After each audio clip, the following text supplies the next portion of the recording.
Hi friends, இன்றைக்கி ரோட்டில் நடந்து வரும்போது ஒரு மாடு வந்து ஸ்ட்ரக்காகி இருந்தது.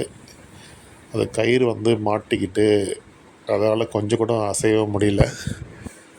ரொம்ப கஷ்டமாக ஃபீல் பண்ணுச்சு. அந்த மாடு பார்க்கும்போது யாராச்சும் வந்து ஹெல்ப் பண்ண மாட்டாங்களான்ற மாதிரியே பார்த்துருந்தது. ஸோ வாங்க இந்த மாட்டுக்கு ஹெல்ப் பண்ணலாம். இந்த கயிறு நான் எடுத்து விடும்போது அந்த மாடு கொஞ்சம் கூட என்னை முட்டவும் இல்லை, எதுவும் செய்யலை. அது பாட்டு அமைதியாக சாஃப்டாக இருந்தது. ஒரு வழியாக அந்த மரத்துலேருந்து இந்த கயிறெல்லாம் கொஞ்சம் கொஞ்சமாக எடுத்தாச்சு. எடுத்து முழுசாக ஒன்றும் கிளியர் ஆகலை. ஸோ இன்னும் கொஞ்சம் எடுக்க வேண்டியது இருக்குது. ஸோ அதுவும் எடுத்து விட்டாச்சு. இந்த மாதிரி நீங்களும் ரோட்டில் நடந்து போகும்போது எதனா மாடு கஷ்டமாக இருந்ததுன்னா நீங்களும் ஹெல்ப் பண்ணுங்கள்.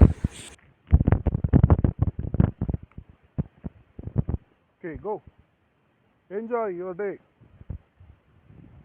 ஸோ அந்த மாடை நல்லபடியாக அந்த ரோப்லேருந்து கிளியர் பண்ணி விட்டாச்சு. இப்போ அது நல்லா ஃப்ரீயாக ஜாலியாக சுற்ற போகிறாரு. Bye bye, see you in the next video. Bye bye from Sailesh Sarathi. Take care. Bye.